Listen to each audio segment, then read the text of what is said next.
زندگی موت سے پاک زندگی، اس لیے بیس کر عبادتیں بڑی تھوڑی سی ہیں، 5 نمازیں ہیں، پڑھنے میں کیا دیر لگتی؟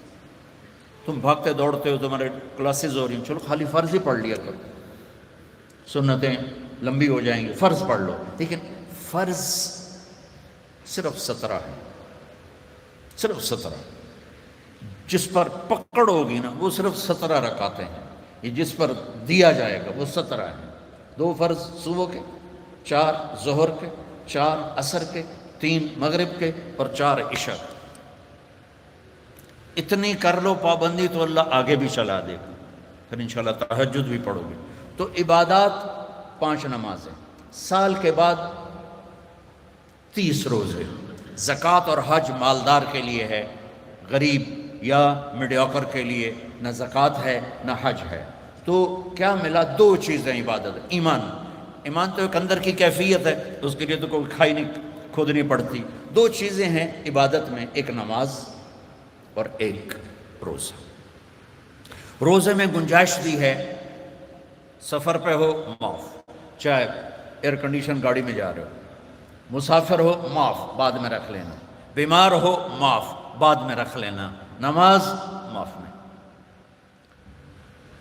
مجھے ہارٹ اٹیک ہوا تو مجھے ہلنے نہیں دیتے تھے، یقیناً ایسے ہوتا ہے. تو میں نماز کیسے پڑھتا تھا؟ لیٹ اللہ اکبر، اور جب رکوع کرنا ہوتا تو بس آنکھ کا اشارہ ایسے کر دیتا. جب سجدہ کرنا ہوتا تو تھوڑی سی گردن نیچے جھکا دیتا تھا. میرا اللہ کہتا ہے قبول ہے، لیکن چھوڑنی نہیں ہے. چھوڑنے کی اجازت دیتا تو میدان کربلا میں میرے اپنے نبی کے نواسے کو دیتا. اس نے سجدے میں سر کٹا کے بتایا کہ لمز تو بڑی چھوٹی جی شے ہے، یہاں زیر خنجر بھی یہ پیغام سنایا ہم نے، ہم کلمہ گو ہیں، ہم نے سجدہ نہیں چھوڑنا ہے. میرے نبی جب پیدا ہوئے تو دائی نے آپ کو لیا، اور چند چیزیں عجیب و غریب ہوئیں آپ کی پیدائش. آپ کی پیدائش ایسے صاف ستھرے پاک پیدا ہوئے کہ جسم پر گندگی کا نشان نہیں، اور خوشبو پھیل گئی کمرے میں. دوسری نشانی کیا ہوئی کہ ختنہ بچوں کا ہوتا ہے پیدا ہونے کے بعد، آپ ماں کے پیٹ سے ختنے کے ساتھ پیدا ہوئے. تیسری، ماں کی ناف اور بچے کی ناف اور ماں کی آنت آپس میں جڑے ہوتے ہیں تو اس کو کاٹنا پڑتا ہے. تو میرے نبی اندر سے کٹوا کے آئے، اللہ نے اتنا ہی آسانی سے پیدا کیا. اب معصوم بچے کو دائی تھی، انہوں نے رکھا، ساتھ لٹایا، حضرت آمنہ کے ساتھ لٹایا. اب اس معصوم بچے میں کوئی حرکت نہیں، لیکن مجھے دیکھنا، آپ لیٹے نا، آپ جب ایک دم آپ نے ایسے کروٹ بدلی اور سجدے میں سر رکھا اور گھٹنے اٹھا دیے، جیسے فزیکلی ہم بڑے سجدہ کرتے ہیں ایسے آپ سجدے میں چلے گئے اور لمبا سجدہ کیا. وہ ماں اور دائی تھر تھر کانپنے لگی کہ یہ کیا کر رہا ہے. پھر اس کے بعد آپ نے دونوں ہاتھوں کے اوپر پریشر کر دے کے جو سینے کو اوپر اٹھایا، پھر اس ہاتھ پہ پریشر دے کے اس ہاتھ کو اوپر اٹھا کر ایسے شہادت کی انگلی اوپر اٹھائی تو سارے کمرے میں نور ہی نور پھیل گیا. تو میرے نبی نے اعلان کیا سجدہ لے کے آ رہا ہوں. میرے نبی کے نواسے نے سر کٹا کے بتایا کہ سر تو کٹ سکتا ہے، سجدہ نہیں چھوٹ سکتا. یہ سختی سے نہیں، اندر سے پڑھی جاتی. میں جب تھا سنٹ ماڈل سکول تو ہمارے ایک ہاسٹل کے وارڈن آ گئے، طالب حسین رحمۃ اللہ علیہ، تو وہ نمازی تھے. باقی جو وارڈن آئے وہ نمازی نہیں تھے. 3 وارڈن میری زندگی میں آئے وہاں 5 سال میں. تو وہ طالب حسین صاحب بیچ میں تھے، وہ نمازی تھے. تو انہوں نے سارے بچوں پہ نماز لازمی کر دی، تو حاضری ہوتی تھی. رمضان شریف کا مہینہ، رمضان شریف اور عشاء کی نماز، اور میں سب سے آخر میں تھا، اور میرا روم میٹ آیا، مر گیا اللہ اس کی بخشش کرے، اس کی میری 4 پہ ساتھ تھی. تو میرے قریب، اس کا نام تھا جاوید، تو میرے قریب آ کے کھڑا ہوا اور عشاء کی نماز کی نیت کرنے لگا. ہمارے وارڈن کا نام تھا طالب حسین. تو اس نے زور سے کہا 4 رکعت نماز فرض عشاء واسطے طالب حسین دے، اللہ اکبر. اچھا، اب میں بھی واسطے طالب حسین ہی پڑھ رہا تھا، میں اللہ کے لیے تو نہیں پڑھ رہا تھا، تو میں نماز میں ہی اس کو کہتا ہوں اوے ایک ہی کیتا ہی وہ مینوں آندا میں طالب حسین دی پڑھدا پیا، کیڑا اللہ دی پڑھدا پیا اللہ۔ تو ماں باپ شدت کریں یا ٹیچر شدت کرے، اس سے نہیں ہوگا، یا گورنمنٹ کہہ دے نماز فرض سارے پڑھو، لوگ بے وضو پڑھیں گے۔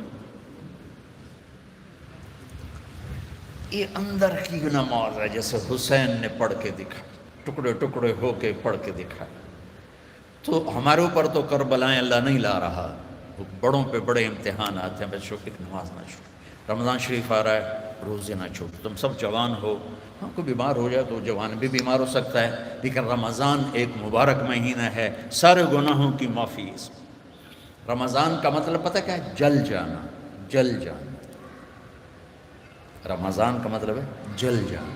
تو یہ جل جانے کا روزے سے کیا تعلق ہے؟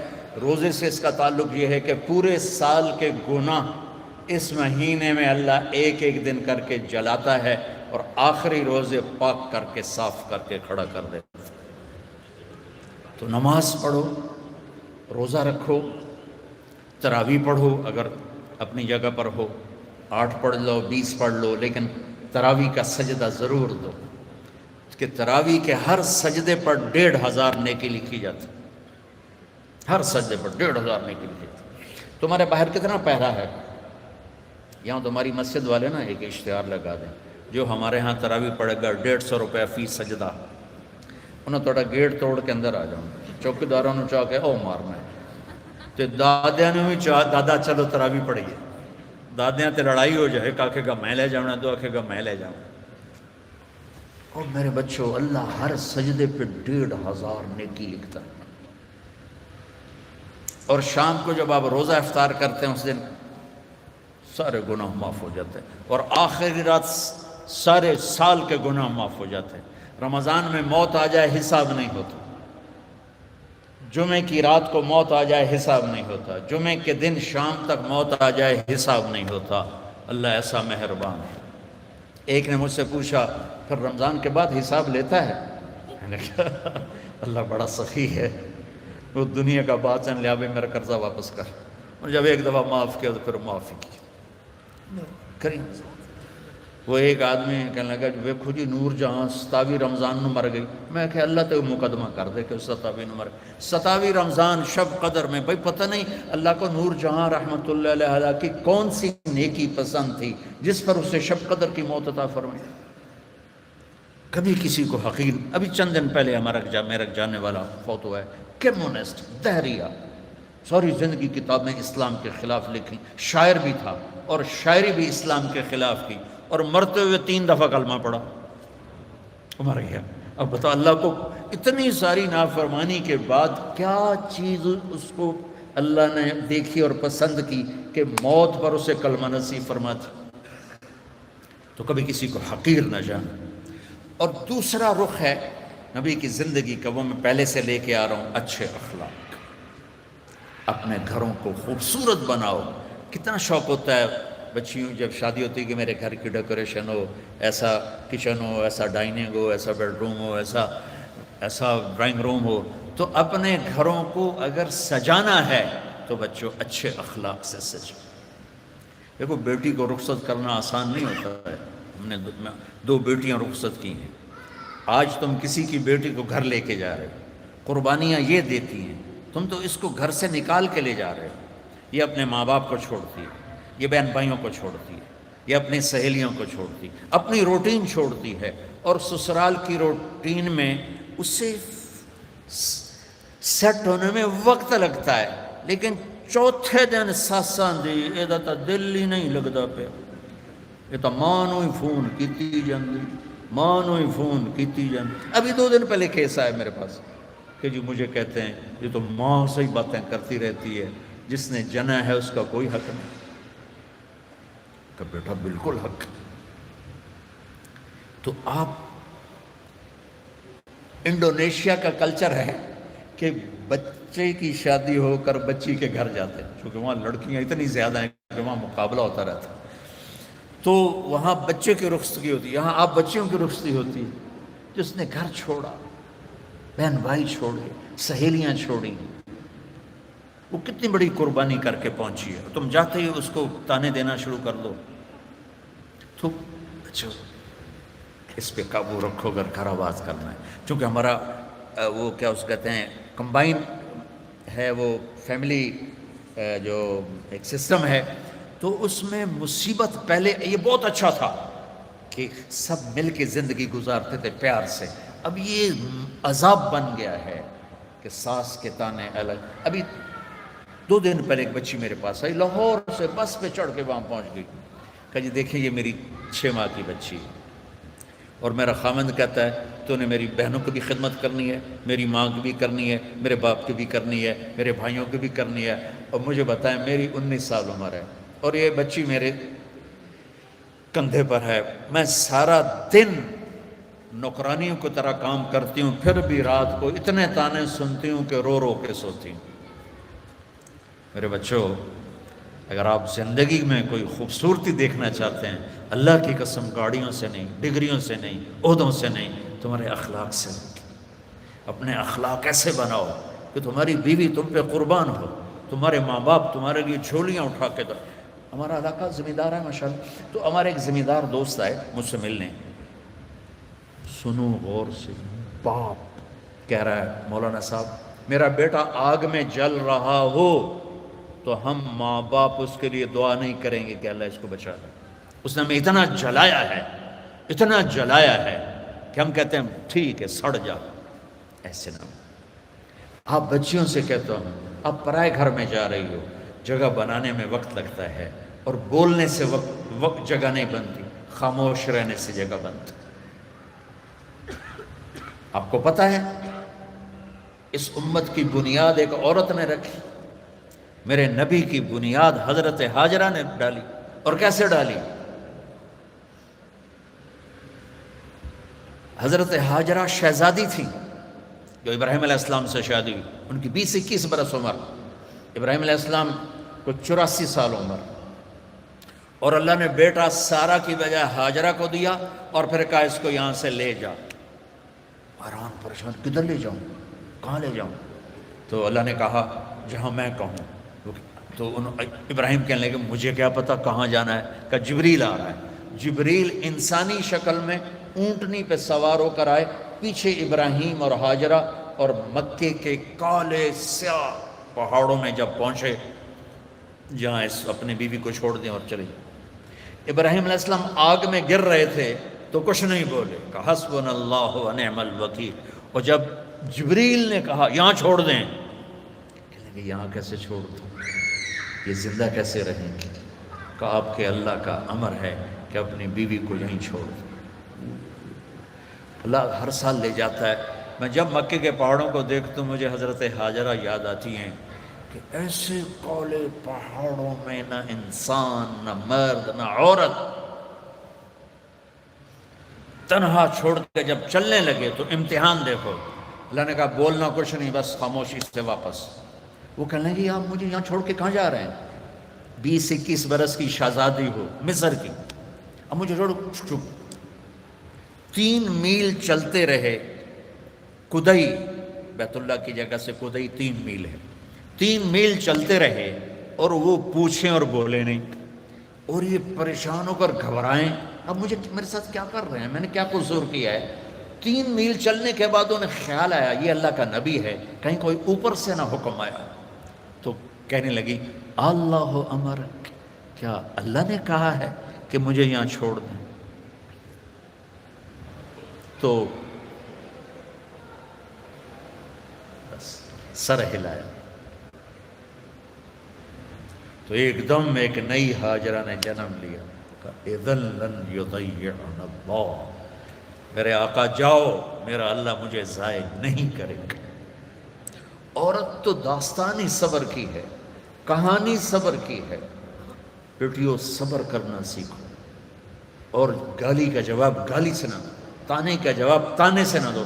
مسکرا کے جواب دو. رب ذوالجلال کی قسم اٹھا کے کہتا ہوں فرشتے بھی تمہارے قدم چومیں گے. یہ اخلاق اتنی مارکیٹ، تم تو پڑھتے رہتے ہو اکانومی، تو یہ ڈیمانڈ سپلائی میں جب اوپر نیچے ہوتے ہیں، جب ڈیمانڈ بڑھ جائے سپلائی کم ہو جائے تو قیمت بڑھتی کہ نہیں بڑھتی؟ تو سوکھا جائے قانون ہے۔ ایسے ہی میرے رب کی بارگاہ میں ڈیمانڈ اینڈ سپلائی کا قانون ہے۔ پوری دنیا کا ہر مرد، عورت، مسلم، نان مسلم اچھے اخلاق کا طلبگار ہے کہ میرے ساتھ اچھی ڈیل کی جائے، اچھا بولا جائے۔ اور سپلائی ہے ہی کوئی نہیں، کوئی میٹھے بول والا ملتا ہی نہیں، کوئی درگزر کرنے والا ملتا ہی نہیں۔ ایک بچے نے اپنی ساس سے معافی مانگی، کوئی بیوی کے ساتھ جھگڑا ہوا تو ساس سے معافی مانگی، تو اس بچے کی ماں اپنے بیٹے پر کیا کہہ رہی، اتنا بے غیرت ہو گئے ہیں، سس کو لو معافی مانگی ہے تو اتنا بے غیرت ہو گئے ہیں۔ جب مائیں یہ سبق دیں تو پھر کیا ہوگا؟ تو بچے بچیوں، میں بہت تھکا ہوا آیا تھا، میں راستے میں ان سے کہہ رہا تھا دعا کرنا کچھ اللہ کہلوا دے، تھکاوٹ میری ہڈیوں میں اتر گئی۔ تو تمہاری برکت سے کچھ میں نے گھنٹہ سوا گھنٹہ بات کر لی ہے۔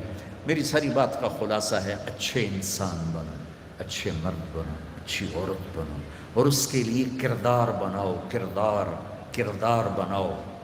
مغرب کی اندھی چال نہ چلو۔ میں کہ ویسے ہی مثال آ گئی، مغرب میں تو سورج بھی ڈوب جاتا ہے، تم کیسے طلوع ہوگے؟ سورج کہاں ڈوبتا ہے؟ مغرب میں جا کر ڈوبتا ہے۔ وہ ڈوبنے کی جگہ ہے، ابھرنے کی جگہ مشرق ہے، جس کی تہذیب، آپ چلے جاؤ ہمارے ادھر تھر پارکر، وہاں سب ہندو رہتے ہیں، آپ دیکھو گے ہندو عورت کا نقاب یہاں تک ہوگا، چونکہ وہ پانی بھرنے جاتی ہیں، باہر جاتی ہیں اور اپنی مزدوری بھی کرتی ہیں، تو ان کا نقاب یہاں تک، یہ حالانکہ وہ تو ہندو ہے، یہ ہماری مشرق کی تہذیب ہے۔ تو آپس میں کوئی لڑے ہوئے ہو، صلح کر لو، کوئی لڑائی جھگڑا ہو ہی جاتا ہے، جوان ہو، صلح کر لو۔ والدین زندہ ہیں، ان کی دعا لو۔ شادی ہو جائے، اچھے اخلاق سے بیوی کا دل لے لو۔ اولاد ہو جائے تو اولاد کو عزت دو۔ ہمارے ہاں ماں باپ کا بڑا جبر ہے کہ وہ اتنا رگڑا دیتے ہیں کہ یہ کتنے اے آئے تیرے، کتنے بی آئے، کتنے سی آئے، آج کل ہے نہیں آ گیا او لیول، اے لیول، 10.5 میٹرک تو ایف اے کی تھا۔ تو اب وہ او اے کے نیچے بچے ڈپریشن کا شکار ہو رہے ہیں، اتنے بڑے بڑے بستے اٹھا کے جا رہے ہیں چھوٹے چھوٹے بچے۔ تو اپنے بچوں پر شفقت کرو، اپنے بچوں کے ساتھ محبت۔ تمہارے ماں باپ سختی کریں، برداشت کر لو، لیکن جو والدین بیٹھے ہیں، مائیں بیٹھی ہیں، باپ بیٹھے ہیں، ان کو کہہ رہا ہوں اولاد کے ساتھ نرمی اور شفقت کا سلوک کرو۔ عرب اپنے بچوں کو اٹھاتے نہیں تھے، پیار نہیں کرتے تھے، یہ کلچر تھا عرب۔ اور سردار مجال ہی نہیں کہ کسی کے سامنے بچے کو پیار کرے۔ اور میں قربان جو میرے نبی حسن حسین کو یہاں نہیں اٹھایا ہوتا تھا، یہاں کندھے پہ بٹھا کے باہر آ جاتے تھے، کندھے پہ بٹھا کے یہاں تھے، جو بڑا عجیب سا لگتا ہے۔ ایک بدو حیران، یا رسول اللہ یہ کیا کر رہے ہیں، آپ کو ان سے اتنا پیار ہے؟ انہوں نے کہا ارے اللہ کے بندے، میں نہیں، میرا اللہ بھی ان سے پیار کرتا، میرا اللہ بھی ان سے پیار کرتا۔ ہم نے کہا اکرموا اولادکم، بچوں کو عزت دو، ڈیگریڈ نہ کرو۔ تم بیٹیاں گھر جاتی ہو، کبھی تمہاری ماں نے اٹھ کے تمہارا استقبال کیا؟ آؤ بھائی آؤ، یا ابا نے؟ ابا تو ویسے ہی چڑھے ہوندہ، قرضہ سر تے چڑھے ہوئے اور آدمی مقروض جو ہے، جتنا بڑا کاروباری ہے اتنا بڑا مقروض۔ میرے نبی پاک صلی اللہ علیہ وسلم، یہ میرے نبی کا گھر، اور دو گھر سے مراد ہے ایک ایک کمرہ، حضرت بی بی فاطمہ سیدہ کا گھر تھا، جنت کی عورتوں کی سردار۔ جنت میں نور کی چمک اٹھے گی تو جنتی فرشتوں سے پوچھیں گے یہ نور کہاں سے آ گیا؟ جنت خود نورانی، یہ کون سا نور ہے جو جنت کے نور پہ چھا گیا؟ تو فرشتے بتائیں گے کہ اوپر کی جنت میں علی و فاطمہ بیٹھے تھے، کسی بات پہ ہنسے ہیں، ان کے دانتوں سے جو نور نکلا ہے اس نے پوری جنت کو روشن کر دیا۔ تو فاطمہ کی بیٹیاں بنو، مغرب کی بیٹیاں نہ بنو، محمد مصطفیٰ کے غلام بنو، مغرب کے غلام نہ بنو۔ میں پھر شعر دہراتا ہوں، ہم خود تراشتے ہیں منازل کے سنگ میل، ہم وہ نہیں ہیں جن کو زمانہ بنا گیا۔ تو آمد رفت روز تھی، روز۔ اب بی بی فاطمہ دروازے پر آئی ہیں اور میرے نبی کی نظر پڑی ہے، اور آپ زمین پہ بیٹھے ہیں، چیئر پر بیٹھے ہیں، چارپائی پہ لیٹے ہوئے ہیں، میرے رب کی قسم یوں کھڑے ہو جاتے ہیں۔ وہ صرف کھڑے نہیں رہتے تھے، دوڑ کے آگے جاتے تھے، دوڑ کے، اور اپنی بیٹی کا ہاتھ پکڑ لیتے اور پکڑ کے دیکھو مجھے یہ چومتے، اور ہاتھ پکڑے پکڑے لا کر چارپائی پہ بٹھاتے، اس کے بعد خود بیٹھتے تھے۔ یہ ہے اولاد کو عزت دینا۔ پھر وہ جنت کی عورتوں کی سردار مائیں، ان ماؤں نے ڈنڈا اٹھا، تیرے اے کتنے آئے، تیرے بی کتنے آئے، تیرے سی کتنے آئے، اس کو انسان بننے دو، اے بی سی چکڑ لو ان۔ ہمارے پاکستان کی پڑھائی تو کاروبار ہے، کوئی تعلیم تو ہے؟ تعلیم کا مطلب تو عقل کو بیدار کرنا ہے، نہ کہ پیسے کمانا۔ یہ ہمارے سارے تعلیمی ادارے کاروباری ہیں، چاہے لمز والے ناراض بھی ہو جائیں، کاروباری۔ تو ایک بچوں اپنے اخلاق اچھے کرو، معاف کرنا سیکھو، سہنا سیکھو، درگزر کرنا سیکھو، پھر تم دیکھنا زندگی کا مزہ کیسے آتا ہے۔ جیسے پیاس میں ٹھنڈا پانی پینے کا مزہ، بھوک میں روٹی کھانے کا مزہ، ایسے اللہ کی قسم تمہیں زندگی کا مزہ آ جائے گا۔ دیکھو غصہ نکالنے میں ٹھنڈک نہیں، پی جانے میں ٹھنڈک ہے۔ پانی پینے میں ٹھنڈک ہے، پیاس میں تو ٹھنڈک نہیں ہے، پینے میں غصہ پی جاؤ۔ اور ایک آخری بات کرتا ہوں، یہاں ہمارے انڈیا پاکستان میں فرقہ واریت بہت زیادہ ہے، تو میں تو پچھلے 20 سال سے بچوں یہ ایسے جھولی پھیلا رہا ہوں بچوں سے، بچیوں سے، بڑی محفلوں میں، امت بن کے رہو۔ تم سنی ہو، تم شیعہ ہو، تم مقلد ہو، غیر جو بھی ہو، بہت سے نام ہیں، یہ زہریلے نام ہیں۔ ہمارا صرف ایک تعارف ہے کہ ہم مسلمان ہیں، ہم امت مصطفیٰ ہیں، یہ ہمارا تعارف ہے۔ باقی اس امت میں اختلاف رہے گا، تو اس اختلاف یہاں تک نہ پہنچے کہ سلام بھی نہ کرو، مصافحہ بھی نہ کرو، جنازے نہیں پڑھتے، اور اتنے تعصب میں۔ اس کے ذمہ دار تم بچے نہیں ہو، اس کے ذمہ دار تاجر حکومت نہیں، اس کے ذمہ دار وہ خطیب ہیں نادان قسم کے، جو اسلام کی بجائے فرقہ واریت کی آگ بھڑکاتے ہیں، اور ہماری نسل کو انہوں نے امت سے نکال کر پتہ نہیں کن کن شکلوں میں تقسیم کر دی۔ نہیں پڑھنی، ادھر ہاتھ باندھنے، یاد، میں نے کبھی نہیں کہا، میں نے کہا بچوں نہ پڑھو، یہ دین ہے۔ تو امت بن کے رہو۔ اور دوسری بات یہ ہے، جب کبھی کوئی خطا ہو جائے فوراً توبہ کر لیا کرو، اللہ معاف کر دے گا۔ اللہ ڈرنے کی چیز نہیں ہے، اللہ پیار کی چیز ہے، اللہ محبت کی چیز ہے۔ اللہ مائیں تھپڑ مارتی ہیں، گھر سے نکال دیتے، اور میرا رب کہتا آجا، میں تو تیرے انتظار میں ہوں۔ اچھا آخری بات کر کے دعا کرتے، آپ کسی سے لڑ پڑیں یا کوئی آپ سے لڑ پڑے، آپ اسے منانے جائیں تو وہ کہے گا آؤ جی آؤ جی، ایسے کرے گا؟ یا کہے گا دفعہ ہو جا، کدو آ گئے ہیں، کہتے ہیں منہ چاہ کے آ گئے، چل مجھے میں معافی منگانا ہے، چل چل۔ میری فیملی میں دو بزرگ میرے مطلب سگے چچا تو نہیں، تھوڑا سا ایک فاصلے سے سیکنڈ چچا، وہ دونوں بھائی آپس میں لڑ پڑے، اور اتنا لڑ پڑے کہ گالی گلوچ پہ آ گئے۔ وہ تھے بھی دونوں 70+۔ تو میں ان میں صلح کرانے لگا تو ایک نے میرے اوپر چڑھائی کر دی، تو کتھوں آ گیا وڈا سانو سمجھا والا۔ وہ بہت ہی ناراض ہو گیا، تو میں ان کو منانے گیا، میں نے اپنا ملازم بھیجا، دیکھو میاں صاحب ہیں۔ تو میاں صاحب نے جب دیکھا نا کہ میرا نوکر ہے، تو اٹھ کے ڈیرے میں چلے گئے کہ لگتا ہے طارق جمیل آمنا ہے۔ ڈیرے میں چلے گئے، بھئی ادھر تو سب لوگ ہوتے ہیں، تیتھے تو نہیں آوے گا۔ تو میں گیا تو میں نے پوچھا چاچا کتھے؟ کہ جو تو ڈیرے چلے گئے۔ میں ڈیرے چلا گیا، وہاں وہ لیٹے ایک نوکر دبا رہا، تو میں نے جا کے پاؤں پکڑ لی، میں کہا چاچا معافی دے دے، نکل جائے تو میں معاف نہیں کروں۔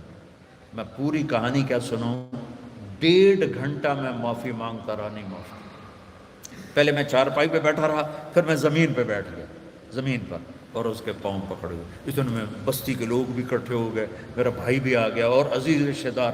اور وہ پتہ کیا کہ میں نے پتہ ہے تو بڑا بڑا عالم ہے پر میں تینوں معاف نہیں کرتا.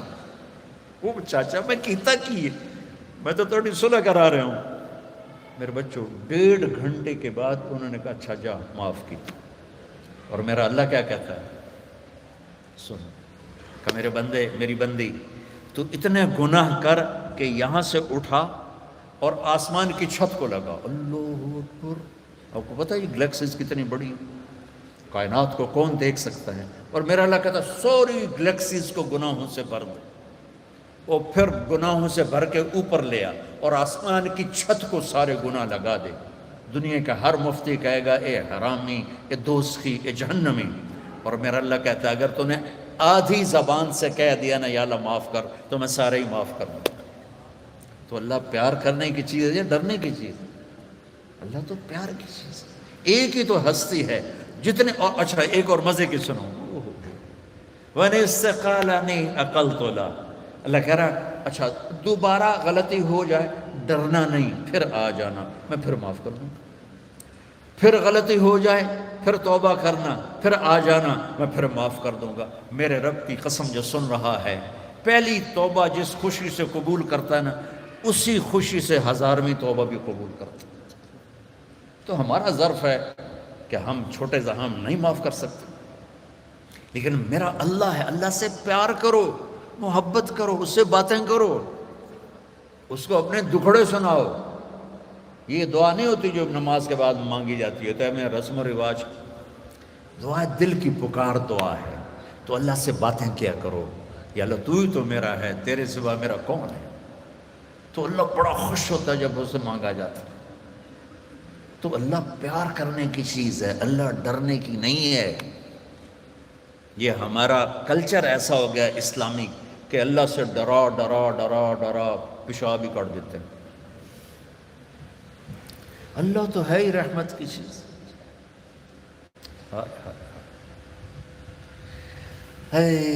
قیامت کے دن اللہ 2 آدمیوں سے کہے گا چلو جہنم میں, تو ایک دوڑ لگا دے گا, ایک چلتے چلتے پیچھے مڑ کے دیکھے گا. اللہ تعالیٰ دونوں کو واپس بلا لے گا, کہے گا دوڑنے والے سے کدھر بھاگ رہا تھا, دیکھتا نہیں آگے آگ ہے. وہ کہے گا یا اللہ آگ میں تو اسی لیے جا رہا ہوں کہ تیری مانی نہیں, تو میں نے سوچا آج ہی مان لو شاید تو خوش ہو جائے. ارے بھائی او میرے بندے تو پیچھے مڑ کے کیوں دیکھ رہا تھا؟ کہا یا اللہ تیری رحمت کے قصے اتنے سنے تھے کہ مجھے خیال آ رہا تھا ابھی مجھے واپس بلا کے معاف کر دے گا, ابھی مجھے واپس بلا کے معاف کر دے گا. میں اس لیے مڑ مڑ کے دیکھ رہا تھا, کچھ پلے نہیں, جہنم کا پرچہ کٹ چکا ہے. اور اللہ کہے گا میں تسی بڑے چنگے لگے ہو, جاؤ جنت سے مزہ کر.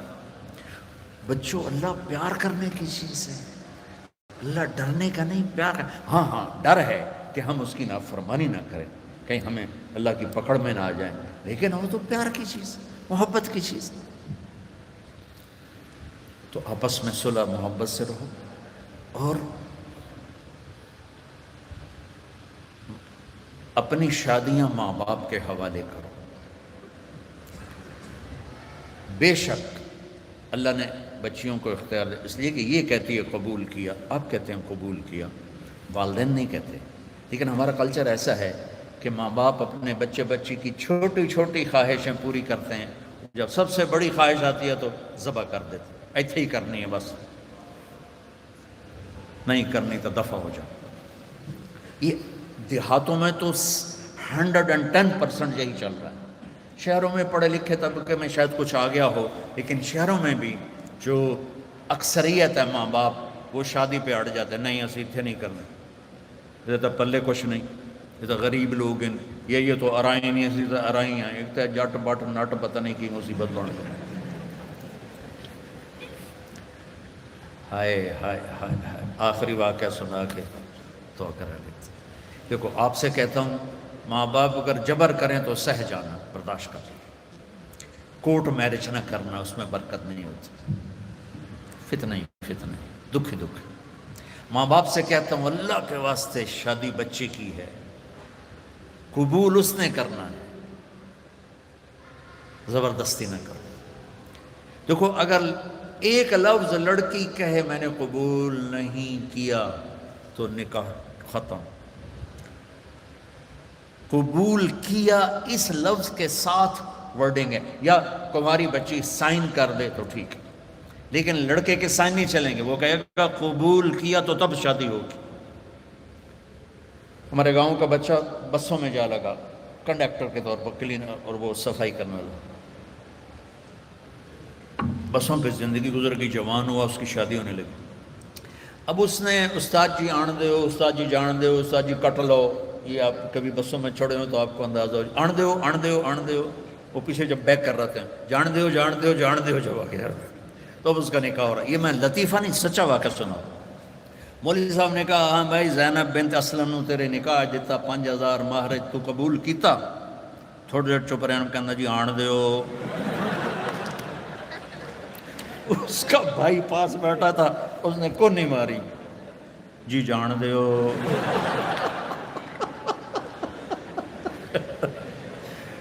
تو قبول تو ان بچے بچیوں نے کرنا ہے، ماں باپ جب اوپر مسلط ہوتے ہیں تو یہ ماں باپ سے کہہ رہا ہوں کہ اللہ کے واسطے یہ ظلم نہ کرو۔ میرے نبی پاک، پہلے میں حدیث سنا دی کہ جبریل نے کہا میرا اللہ کہہ رہا یہاں شادی کرو، تو مولا علی رشتہ لے کر آئے فاطمہ کی، اور آ کے خاموش ہو کے بیٹھ گئے، شرم کی وجہ سے بولا نہیں گیا۔ تو آپ نے کہا، اور جبریل علی سے پہلے آ گئے کہ فاطمہ علی کے لیے اور علی فاطمہ کے لیے، ٹھیک ہے۔ اس کے بعد کوئی چوائس ہے؟ تو آپ نے پوچھا علی کیسے آئے؟ وہ چپ ہو گئے۔ تو آپ نے کہا فاطمہ کے لیے آئے ہو؟ تو نے جی۔ تو آپ کہتے ہاں ٹھیک ہے ٹھیک ہے جلدی کرو، لے آؤ۔ جبریل آ گیا، اللہ کا حکم آ گیا۔ تو آپ نے کہا انشاءاللہ، اور یہ کہہ کر اٹھ گئے، ہاں نہیں کی، حالانکہ ہاں ہی کرنی۔ کیا خیال، یہ ہماری جو آج کی بچی ہیں، یہ بیچاری قربانی کا بکرا بن کے ذبح ہو کے چلی جاتی ہیں نہ چاہنے کے باوجود، تو فاطمہ جیسی بیٹی اور محمد مصطفیٰ جیسا باپ ہو تو آپ کیا سمجھتی ہیں کہ فاطمہ نے کہنا تھا نہیں؟ آپ گھر گئے، بیٹی فاطمہ علی کا رشتہ آیا ہے، ہاں کر دو۔ یہ ماں باپ کے لیے سبق، بیٹی فاطمہ علی کا رشتہ آیا ہے، ہاں کر دو۔ جب انہوں نے سر ہلایا پھر وہ واپس گئے اور علی سے کہا چلو جمع کرو لوگوں کو۔ پھر مولا علی نے لوگوں کو جمع کیا، صحابہ کو آپ ممبر پہ کھڑے ہوئے یہاں آگے بٹھایا، کہا لوگوں میرے پاس جبریل اللہ کا پیغام لائے ہیں کہ میں اپنی بیٹی فاطمہ کا نکاح علی کے ساتھ کر دوں۔ تو یہ ایک زندگی ہے بیٹو بیٹیوں، پڑھو سیکھو، زندگی سیکھنے کی چیز ہے۔ باقی ہر مخلوق اپنی لائف اندر سے لے کے آتے ہیں، زندگی کیسے گزارنی ہے شیر کو پتہ ہے میرا لائف سٹائل کیا ہے، چونٹی کو پتہ ہے میرا لائف سٹائل کیا ہے، کوے کو پتہ ہے میرا لائف سٹائل کیا ہے، گدھ کو عقاب ایک ہی طرح کے گوشت کھانے والے پرندے ہیں، لیکن عقاب تازہ گوشت پہ گرے گا اور گدھ مردار بدبودار پہ گرے گا۔ ہم کینیا میں تھے تو وہ مسائے مارا جنگل ہے 5000 کلومیٹر کا، وہاں بڑے بڑے 5 سٹار ہوٹل ہیں، تو وہاں ہم گئے جنگل کی زندگی دیکھنے کے لیے۔ تو ایک ٹرپ شام کو کیا ایک صبح جب ہم جیپ پہ واپس آ رہے تھے میں نے اپنی آنکھوں سے دیکھا کہ عقاب تازہ گوشت کو نوچ رہا تھا اور گدھ گندے بدبودار گوشت کو نوچ رہا تھا۔ ان کو اپنے لائف سٹائل کا پتہ ہے، لیکن انسان کے اندر دو تار ہیں، غلط بھی صحیح بھی۔ اس زبان سے گالی بھی دے دو، دعا بھی دے دو، دونوں ہو سکتے ہیں، جھوٹ بھی بول دو، سچ بھی بول دو، دونوں ہو سکتے ہیں، چوری بھی کر لو، حلال بھی کھا لو، دونوں ہو سکتے ہیں۔ تو اس لیے ہمیں صحیح لائف سٹائل سیکھنا ہے اور غلط سے ہٹنا ہے، وہ ہے محمد مصطفیٰ صلی اللہ علیہ وسلم کی زندگی۔ تو اب بچوں سے تو کہتا ہوں کہ آپ کو چھٹیاں ہوں تبلیغ میں ضرور تھوڑا وقت لگائیں، اس سے بچوں آپ کو بہت فائدہ ہوگا، اور اپنے نبی کی سیرت پڑھو، قرآن پڑھو، اور آپس میں رہو صلح صفائی کے ساتھ، لڑائی جھگڑے کے ساتھ نہیں، ٹھیک ہے؟ نیت کرتے ہو؟ اور میرے لیے دعا کرنا، بہت تھکا ہوا ہوں، ہڈیاں دکھ رہی ہیں۔ اللہم صلی علی اللهم لك الحمد كما أنت أهله فصل على محمد كما أنت أهله وفعل بنا ما أنت أهله إنك أهل التقوى وأهل المغفرة. یا اللہ یہ ہماری نسل ہے، یہ ہماری اولاد ہے، یہ ہمارا سرمایہ ہے، یہ سونے چاندی سے زیادہ، تیل گیس پیٹرول ٹیکنالوجی سے زیادہ قیمتی ہیں. یا اللہ انہیں اپنا بندہ بنا لے اور اپنے حبیب کا غلام بنا دے، اور ان ہماری بیٹیوں کو اپنے نبی کی بیگمات کی بیٹیاں بنا دے، اور ان کے دامن پاکیزہ کر دے، زندگی خوبصورت کر دے، اچھے اخلاق کے ساتھ، اچھے ایمان کے ساتھ، اچھے کردار کے ساتھ. انہیں ماں باپ کی آنکھوں کی ٹھنڈک بنا، ان کے گھر بن جائیں تو ان کو خاوند کے لیے، خاوند کو ان کے لیے یا اللہ ٹھنڈک کا اور یا اللہ سکون کا ذریعہ بنا.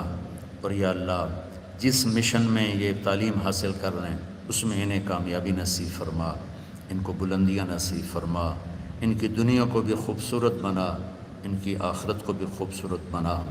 ان لمز والوں کو جزائے خیر عطا فرما جنہوں نے یہاں تیری بات کہلانے کا موقع مہیا کیا. یا اللہ جتنے ہمارے تعلیمی ادارے ہیں انہیں اخلاق ساز ادارے بنا دے.